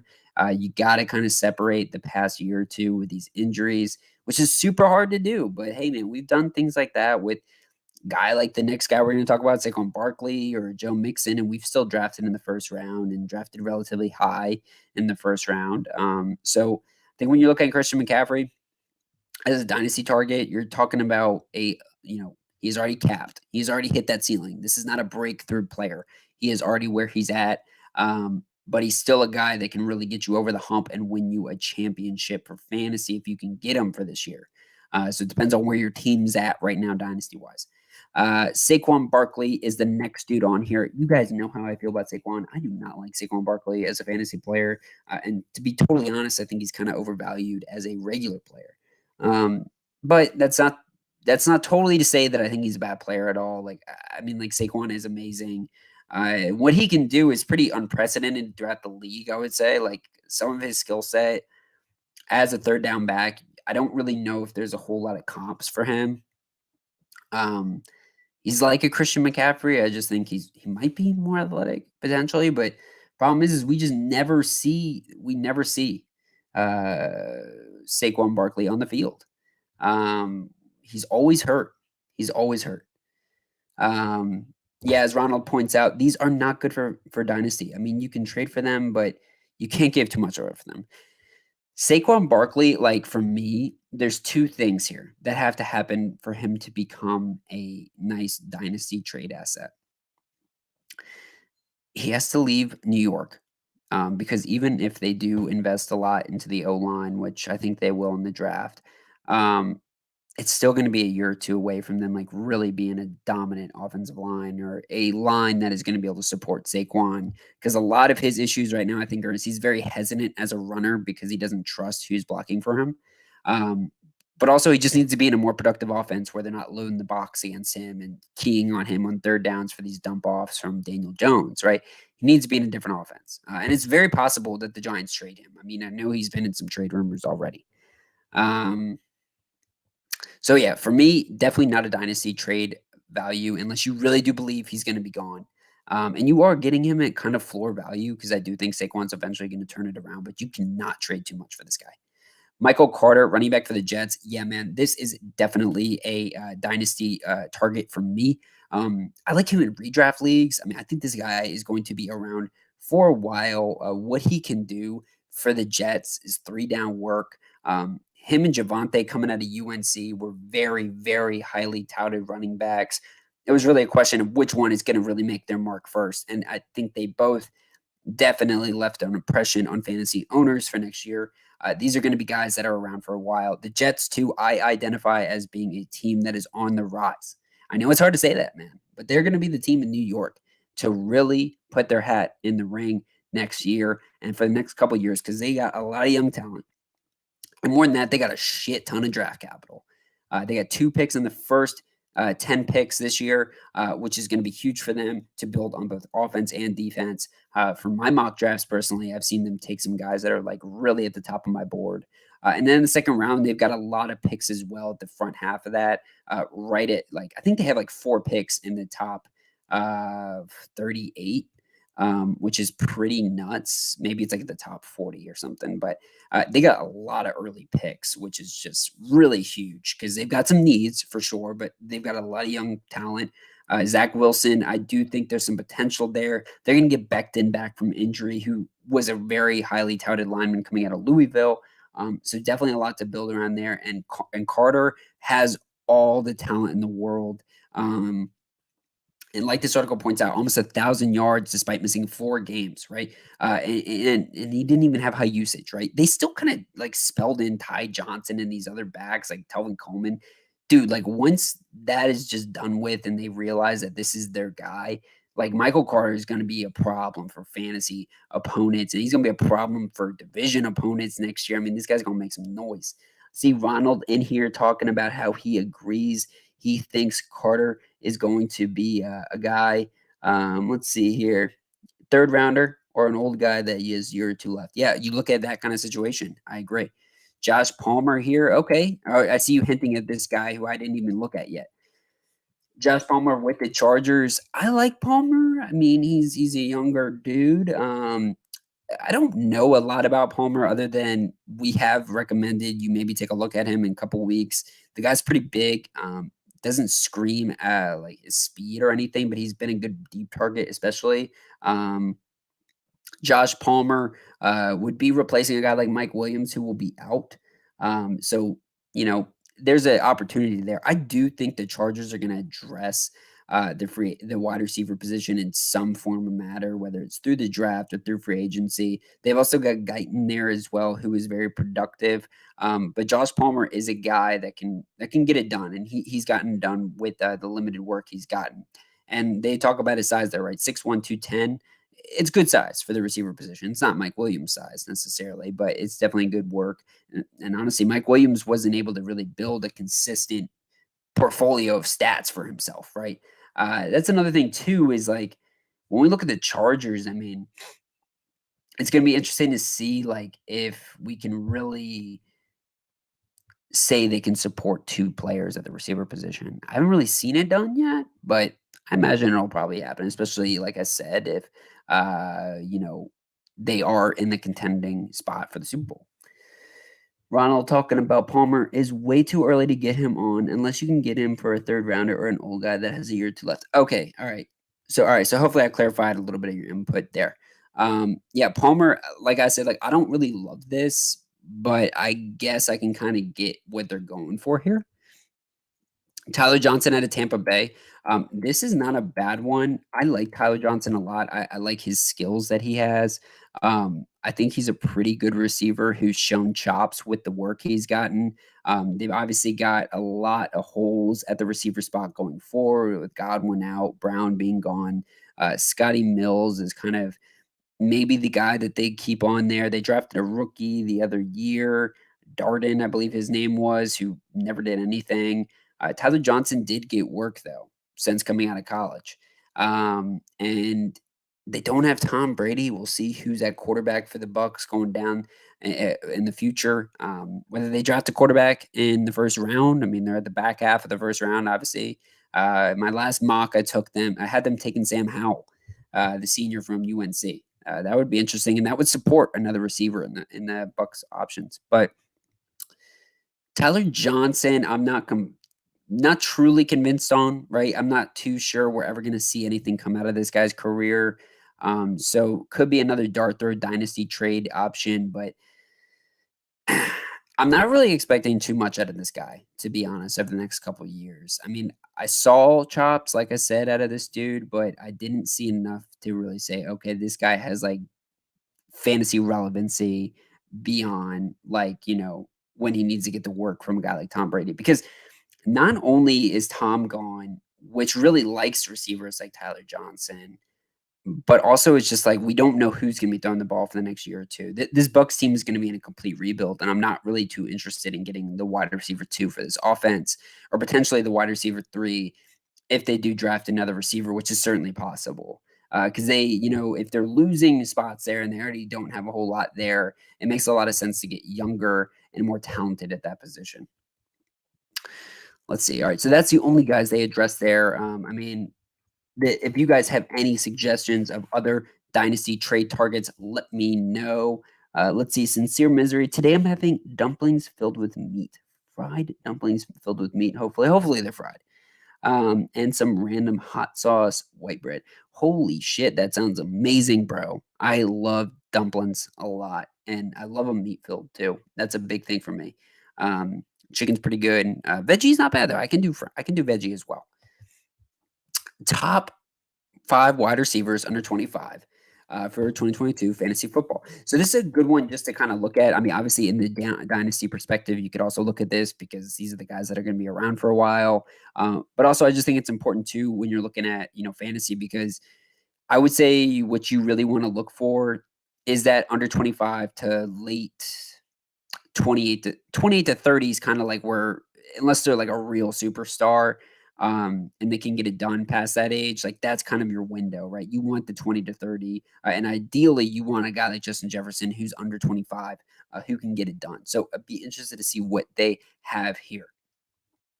Okay, so they're going over the outside looking in first. Jerry Jeudy, wide receiver for Denver. This makes a lot of sense. I mean, this is John's guy. John loves himself some Jerry Jeudy. I think, Jerry Jeudy steps into this category if a guy like Aaron Rodgers or Deshaun Watson or Russell Wilson land there. But right now, you just really can't make him a top guy yet. He hasn't proved anything. But I get what the article's going for. He is definitely somebody that should be considered. Darnell Mooney. Yeah, man. This guy's going to be a beast. This guy's going to be a beast. I like him a lot. I mean, right under that 25 window at 24 there. And he's going to be the guy next year with Allen Robinson gone. And Justin Fields and him had a real relationship for sure. Justin Fields loves himself some Mooney. He's a real deep threat, too. Matt Nagy out, new coach in. I expect a different offense. Even though Matt Eberflus is not an offensive-minded coach, this is going to be a different offense, probably more rejuvenated, probably more Justin Fields focus, which relates to Darnell Mooney.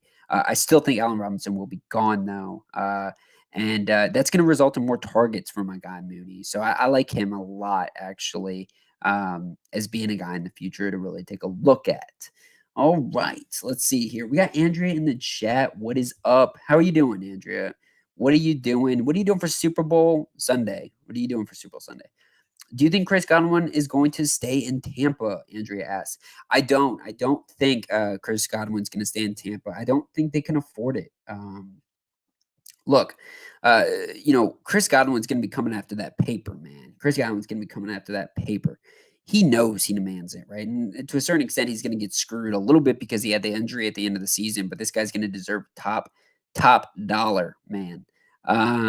So he'll test the market. I've seen a lot of rumors about the Jets, who I, again, just already talked about as being an up-and-coming team potentially. And also Ronald's team, the Philadelphia Eagles, as another potential suitor in the market, right? With those 3 first-round draft picks to build around as well. Long story short, no, I don't expect him in Tampa. And there's just really no reason, right? You don't have Tom. You're rebuilding. You don't need 2 high-paid star receivers anymore. I mean, even with Jameis Winston and I think a better team, I mean, they had a lot of really good talent when Jameis Winston was a quarterback, but they were not a playoff team with Chris Godwin and Mike Evans, right? So there's just no need to waste the cap on that. You got to get younger everywhere, and you got to get more depth everywhere, and then you can, rebuild. Staying home for the Super Bowl, Andrea. Hey, me too. Doing it with my family, my girl, getting a little food of me, and it's my favorite time of year, man. It's funny because my birthday is tomorrow, guys. I'll be 26. I was talking about it earlier, but I don't even give a shit. I don't give a shit, honestly, about the Super Bowl. The Super Bowl has overcome everything for me. That's what I'm looking at. I'm looking at the Super Bowl primarily. That is my birthday, man. I'm super excited for that, and I cannot wait for the Super Bowl. And I've just got my traditions, man. I got my kind of way about focusing on the game. I mean, I just stare at the screen and analytically just dissect this thing. And this is the first year we're gonna have you guys to also kind of be hanging out with and chatting with, right? So, obviously, guys, if you were watching this, hit the like button, hit the subscribe button, become a part of the Catch fam, so you can be with us during the Super Bowl and chat with us and jump in the Discord. If you have not already joined the Discord, join the Discord because I can guarantee you we're going to be doing some talk during the Super Bowl and kind of chatting it up about what's going on, right? How many touchdowns has Joe Burrow thrown, right? But I'm pumped for that. Seeing some happy birthday comments come through. Thank you guys. Really appreciate that. Really appreciate the early birthday wishes. Yeah, few more hours until I am officially 26. At what year for you guys did you kind of roll off the birthdays meaning a whole lot? Right? For me, I feel like it was kind of around 22. I'm a big celebration guy. I celebrate like a lot of stuff. Birthdays never really that much. Not that much. But I'm still pumped for it. Still pumped for it. Yeah, February 8th. That's my day. Actually, one of my best friends who lives in Philadelphia has the same birthday as me too, February 8th as well. So I need to shout him out and give him a birthday text as well. Maybe a little early birthday text. All right. Mooney. Yep. John, I see you showing some love. Do you guys bet on? Would be interesting to know. What do you guys bet on? So yeah, so I bet John. I don't think John bets. I know we've talked about it a little bit in the past, but we do not. Recently I've lost a lot. I've lost a lot. I used to bet on FanDuel in the day. Which I liked a lot. I like their platform a lot. Now I do Caesars. That's been kind of my go-to for a long time. This year I did not do too well. I got a little. When you bet, you gotta have to have a strategy, right? You also have to have like a. All right, it's time to not try to chase and get your money back, right? I didn't really do a good job of that this year, so I kind of cut myself off a couple weeks ago. I will not even really be betting on the Super Bowl. So I mean, it's also kind of a hard game to bet on. But I would say if I had to bet, I'd bet that Cincinnati covers the spread, and there's probably a good chance the over hits. All right. Let's see here. Let's see what else we got going on in the chat here. 26, my boy's getting so big. Hell yeah, man, I'm getting big. Maybe not in the height department, but in the age department. Came to a store to buy the Dr. Ugly sodas, but they only had the orange soda ones. Man, John always be repping the drinks, man. 8th, it's actually today. Happy birthday, dude. Yeah, shout out, man. Thank you for the cheers, mate. Have a good one. Thank you for the early celebrations, guys. Really means a lot. John's coming up around the corner too, man. Don't let John fool you. His birthday's coming up soon too. Another receiver they're talking about here right now, my guy Brandon Ayuk. Dude, if you guys were, following the Catch Fam over the offseason, there was not a player I talked about more than Brandon Ayuk. I was obsessed with him coming into this year. He was my guy. Like, I was obsessed with this dude, and he disappointed the hell out of me. But yeah, man, this is definitely a dynasty target for me. Definitely a guy that I still have a lot of hope in, optimism in. Trey Lance doesn't really matter to me about how good this guy's going to be. I just think he's a really good player. And I think the talent's there. And I think this year we started to see towards the back half when Kyle Shanahan started using him more, that he was very productive when needed. He was often the target leader because Debo was running out of the backfield so much. So I like Brandon Ayuk in the future, but I tell you what, I like Michael Pittman a lot more. This is the wide receiver one for the Colts, and he's going to be around for a long time, man. The Colts are going to definitely use him for sure a ton. Hopefully Carson Wentz is gone, and then we have a different quarterback to feed him that ball, because this is a guy who obviously showed his chops in the catches department. The guy's got hands galore. He can catch anything, right? But this is also a dude who can win some jump balls. This is a guy who can get a lot of work in the red zone. With more and more years under his belt, he's going to get more work in terms of getting deep on people, his route running, stuff like that. So I look to that to expand. And I think once they bring in more talent at the receiver position, it's going to ease up some of his constraints. So I love Michael Pittman. He's probably in the list of the top 25 guys. I mean, it'll be interesting to see who they have, right? But this dude is for sure a guy in there. DJ Moore, wide receiver for Carolina. I don't know. I mean, like, dude, like, I feel like Ronald. I think I remember Ronald. You did not love DJ Moore. DJ Moore is a guy who John and I had a lot of hope in this season. This is a guy who I was banging the table for during the season, but just like never really pans out. Like, he's always a good like stats guy for like real football, but fantasy wise, he's always like middle of the road. Obviously, if they can get a good quarterback under their belt, this dude's pretty electric, right? If they like landed A Rod. or landed a Watson or Wilson. I think you really got to elevate DJ Moore into that top class, into like a top tier receiver, because he's got the talent for it, right? But if it's like Jimmy Garoppolo or some average ass quarterback, or they fucking come back with Sam Darnold, I'm not moving DJ Moore anywhere, and I'm honestly not really interested in him next season. Amon-Ra St. Brown in this so close category. Yeah, I will say this about Amon-Ra St. Brown. Like, dude, people are jumping him up, dude, recently. I mean, he's like, people are loving Amon-Ra St. Brown, and I like him too. I mean, I think if the Lions do choose to build everywhere else but receiver, the guy could really replicate this year. But in half PPR settings, I mean, the guy's a beast because he gets so many targets, so many catches from Jared Goff. Um, It'll be interesting to see how this guy kind of plays out over the next year or two. Definitely a really good slot guy. Not the biggest frame, but he's a good receiver out of USC. USC has been popping out receivers left and right, and they're going to do it again this year with Drake London. A little bit of a receiver academy as of late, right? But if you believe in the Lions' future, you got to believe in Amon-Ra St. Brown because he's a part of that future. Devontae Smith, wide receiver for Philly. Yeah, I'm all about this. Ronald, let me know what you think about my man Devontae Smith in the future. But just in terms of talent, right? The guy is extremely talented at route running. I always think his ceiling is going to be capped with a guy like Jalen Hurts, though. Jalen is just not that QB. That I think is going to make him an elevated receiver, a top tier receiver. But who knows, man? I mean, Hurts has improved since entering the league, so maybe that can get better, right? Elijah Moore, 21 years old, man. Holy shit. 21 years old, and you're doing what you're doing right now. Definitely a guy I like a lot going forward in the future, fantasy wise. I mean, I've kind of talked about it a lot today, but I really like the Jets in the future, man. I think the Jets are going to be good fantasy wise too. They're going to be good. Zach Wilson's going to be relevant sooner than later for fantasy. And Elijah Moore showed he can do some damage in the fantasy department this year. He showed he was really good there.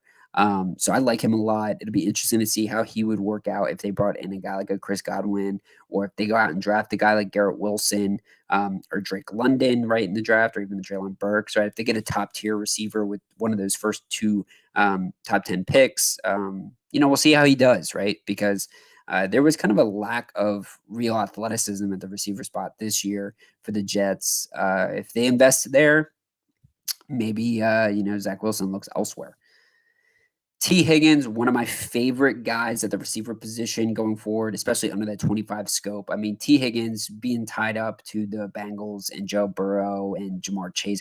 I mean, dude, like, I honestly don't think they're going to move on from T. Higgins, like, when it comes time for his contract to get rounded up. So I think you're going to really be able to tie T with Joe for a long time. And fantasy-wise, this is amazing. I mean, he was a top 24 receiver for half PPR and PPR, I believe. And this is a guy who is very consistent all year long, is going to get it done for you at a pretty steady state too, right? And you obviously got to buy up big next year for Jamar Chase, right? But you could get D. Higgins at a perceived value for where you're going to get him. And it's almost like kind of what we've seen in Minnesota with Justin Jefferson and Adam Thielen, right? It's like, look, if you want one of these guys, right? I mean, both these guys are going to be very productive, and you can have both in your team, and it's going to work. Similar to Dallas too, like you can have two or three of these guys that are on the team, and you can play them both, right? But honestly, like if you're kind of wanting to just pick one from this elite offense, which we have identified here at the Catch, we know, right? We need to chase down attractive offenses, and the Bengals are one of the most attractive to chase down next year.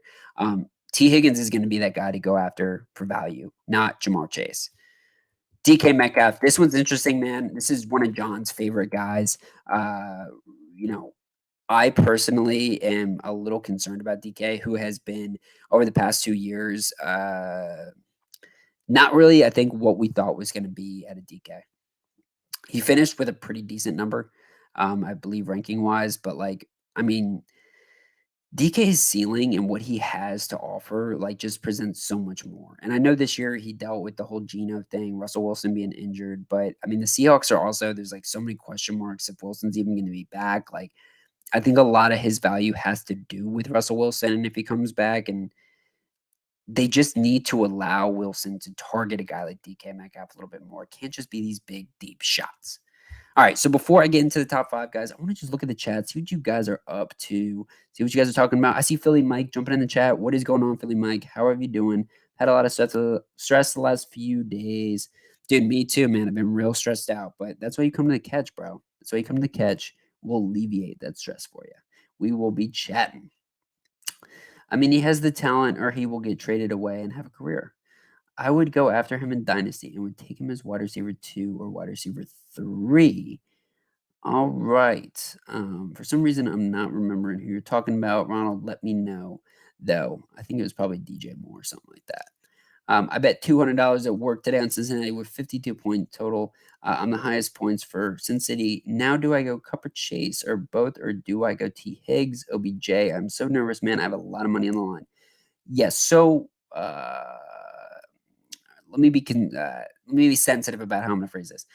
We are not necessarily like a gambling channel. Like we are not. This is not what we like specialize in or do necessarily. As I just got done earlier saying, I lost quite a bit this year on betting. But when I do bet casually, like if I were to bet casually on the game, I like the over under. So I see what you did there. I mean, that's pretty cool.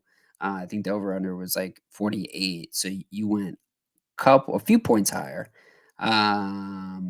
Terms of on the prop side for yardage, yeah, we talked about that earlier. Cooper Kupp's like 100 yards, so it's kind of tough to go after him, just because like that's a really high mark. Be interesting to see if the Bengals can stop it. I don't really think they can, but it's a high mark to go chase. Now on the Bengals side, I actually kind of like T. Higgins. I talked about that a lot. I mean, the Rams are no slouch at the corner spot, despite just Jalen Ramsey, but I mean, T. Higgins is going to get it done. I think he's going to have a good day. We've seen T. Higgins pop off. I forget what his exact prop is, but it's lower than Jamar Chase's, which is like 80 yards. All right. So Ronald, yes, Smith should be the wide receiver 1 for a long time in Philly. So he is particularly in Dynasty. I would not want him to be a starter for me in redraft next year, but great bench piece. Yeah, Dynasty wise, great asset. He's going to be a starter for a long time in the NFL and particularly in Philly. But next year, redraft wise, I'm not clamoring over him either. I just want to see more out of Jalen Hurts as a passer, and also the Eagles, I would say specifically, and how they pass the ball next year. Because he did not get a shit ton of targets at a consistent rate. Shame I didn't buy any beer. Yeah, man. Always need a good beer. Always need a good beer. I love Elijah Moore. Yeah, Elijah Moore is going to be a dynamite stud for the future, man. I love him. Yeah, Andrea is showing some love to him as well. I am so on DJ Moore. Andrea is, yeah, dude. DJ is just very hit or miss sometimes, man. And if he can get a superstar quarterback, he can be a superstar receiver. I truly do believe that. And I think Robbie Anderson also would be a great value pick next year, too, because holy shit, is he going to be like at the bottom of people's drafts? Bottom of people's drafts. And he's going to be a great value pick if they can get a good quarterback in there. Talk about a guy who gets a lot of targets, though. Jalen Waddle, wide receiver. He is the first guy on this top 5 list. This is probably one of the best dynasty assets you can have at the receiver position. We will see more people come into the game we'll see, how this shakes out at the head coaching spot for Miami, what they do there. I think they need – oh, actually, no, they did. They just hired fucking Mike Daniel or whatever his name is, the old OC from San Francisco. Wow, that almost slipped the top of my head there. That's going to be huge for them, bro. He is a dynamic coach, bro, coming from that Shanahan cloth. We have seen some real creative offensive minds come from Shanahan coaching tree. So I think Jalen Waddle is in store for a good one, because I know Daniel was talking about using Jalen Waddle as a Deebo Samuel as player, which I'm not too sure they're like comps, to be honest. Deebo's a lot thicker and runs a lot harder. But I can understand trying to manufacture ways to use him, right? Whether it's screens or whatever, right? But I think also the big thing of how you need to use this guy is deep shots, right?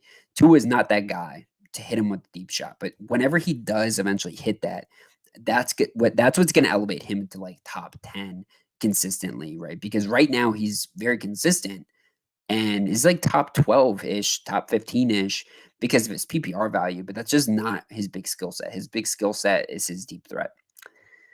AJ Brown, receiver, Tennessee is. I wouldn't agree with this. I don't agree with this actually. Yeah, AJ Brown is outside of my top 5, to be honest. I would probably put other guys in there that we talked about on this list, even a DK Metcalf over AJ Brown.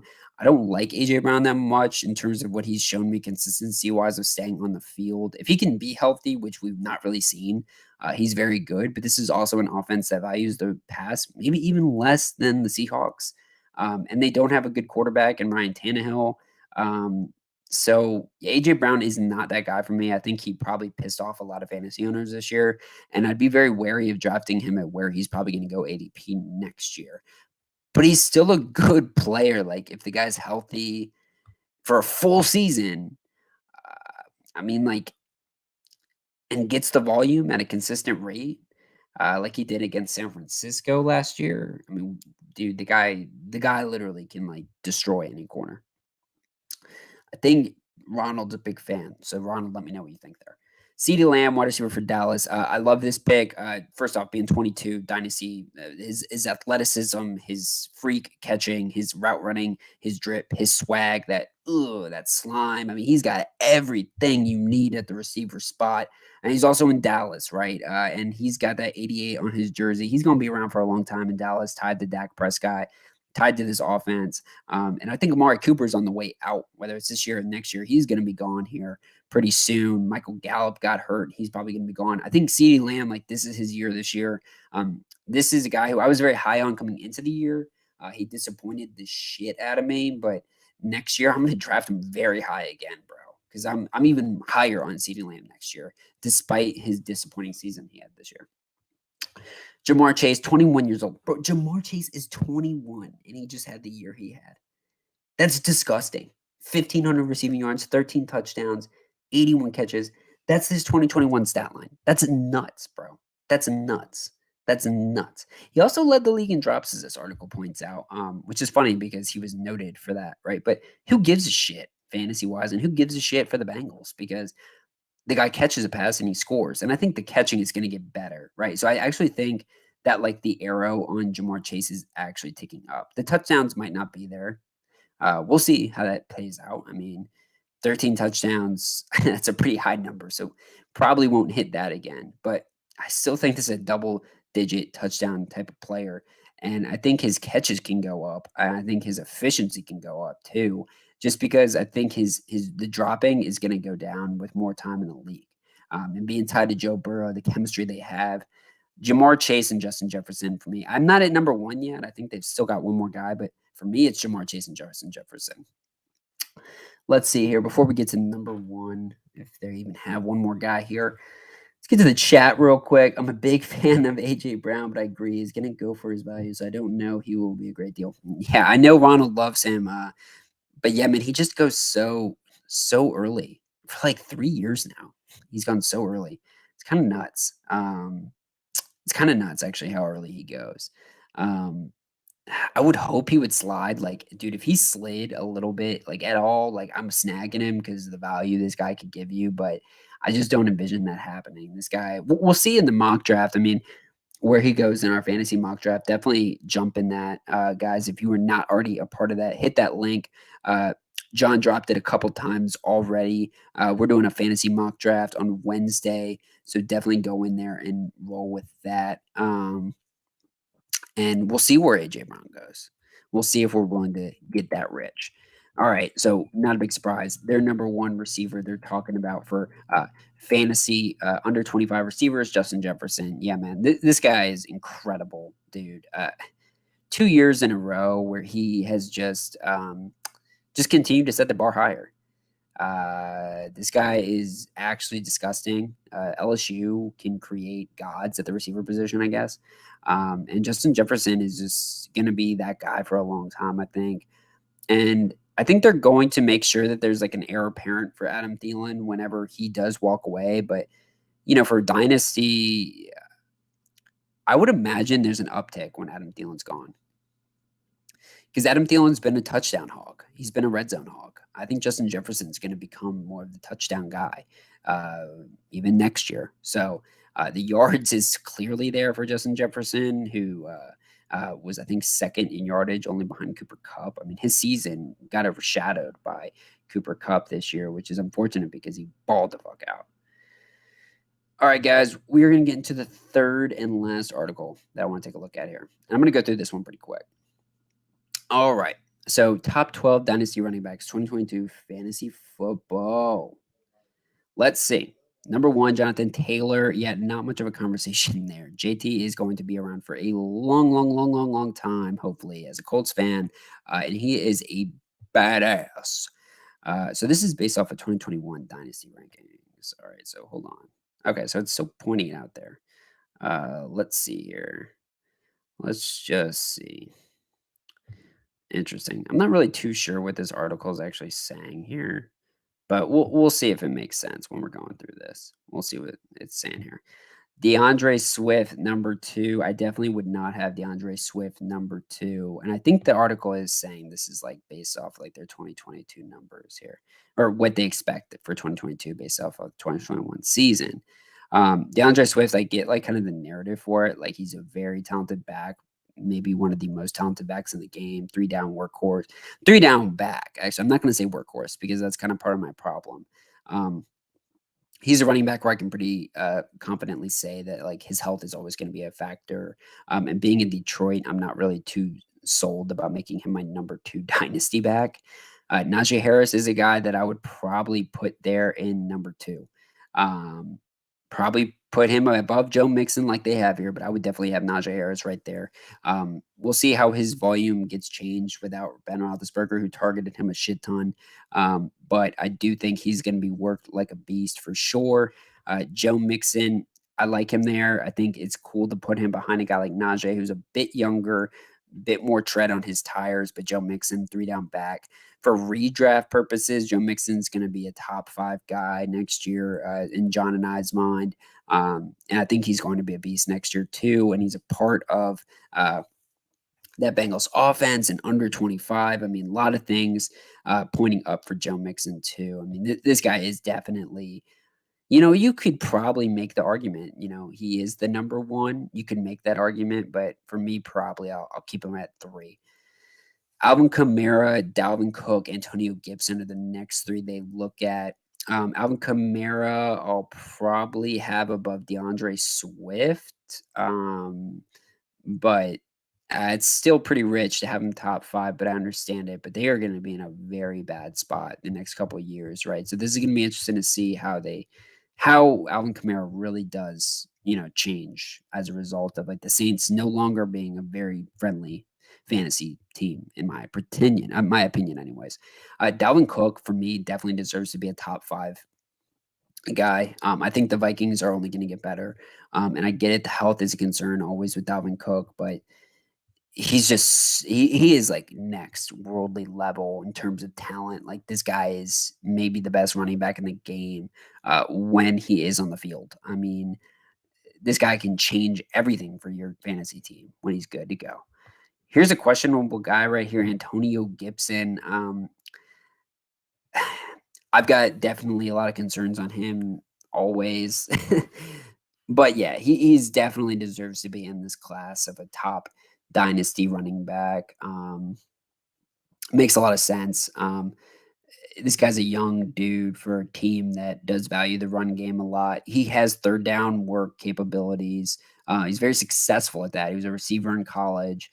They didn't use him a lot there, but he increased usage rate throughout the season with Washington. I expect him to kind of continue that because like, at a certain point, it's like it kind of gets a little cynical, it gets a little dark, but it's like eventually, like towards the back half of a rookie running back contract, you just got to beat him to a pulp. At least that's what we see, right? Because if you're gonna give him the contract, like the guy's got to show he's like a real next level dude. Christian McCaffrey at 8. Yeah, I like this. I think he deserves to still be in the top 10. We talked about his value earlier, so I won't go too deep into it, but definitely has a lot of trade value and well, maybe not a lot of trade value, but he still has dynasty relevancy. More redraft, though, I would say. Javonte Williams, I would jack him up the chart here. I don't think he deserves to be this low. I would put him, honestly, like in my top. I would put him above. I'd put him like right there with Alvin Kamara, definitely above Antonio Gibson. We saw how talented this guy is. Efficiency wise, he was like one of the best graded running backs with the touches he got. His break tackle capabilities are nuts. This offense, if they can get a quarterback, it's going to be one of the best offenses in football.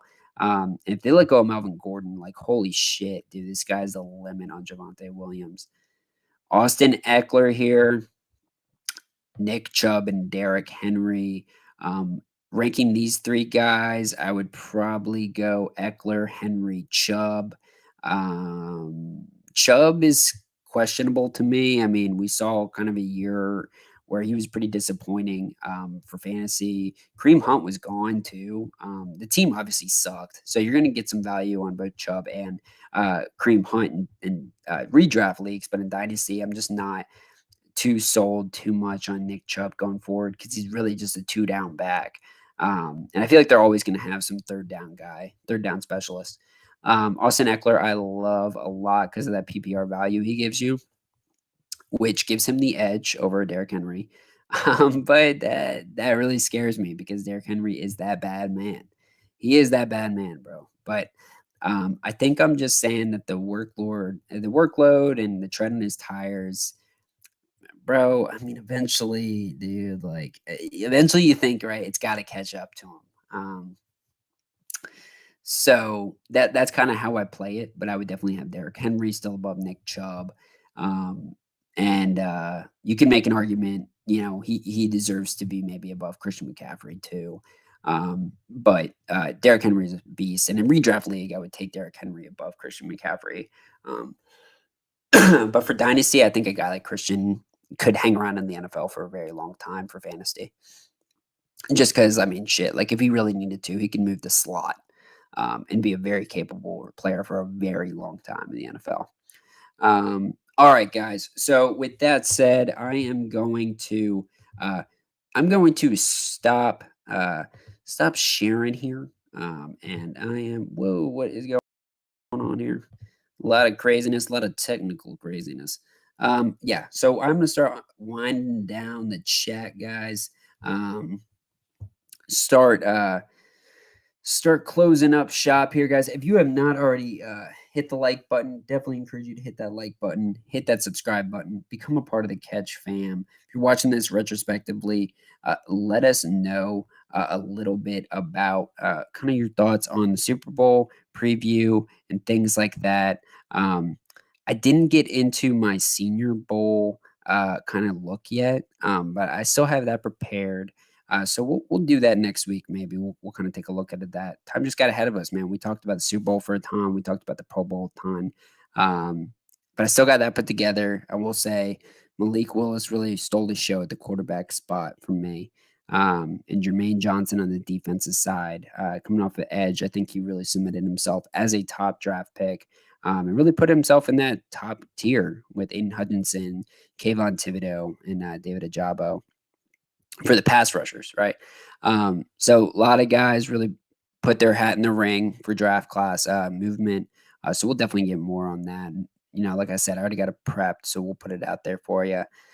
But yeah, guys, jump in Wednesday if you have not already joined the mock draft.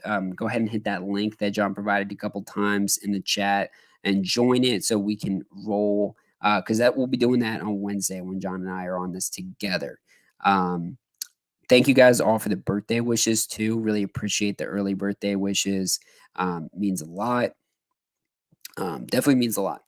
It's gonna be fun. Hang out with family. Gonna go to a Japanese steakhouse, so we're gonna get some Japanese food. I'm always excited for that. Love the steak and fried rice. Big steak and fried rice fan. All right, guys. But with that said, it's been a ton of fun today. Just going over football. And remember, you saw it here first at the Catch, and we'll catch you again Wednesday.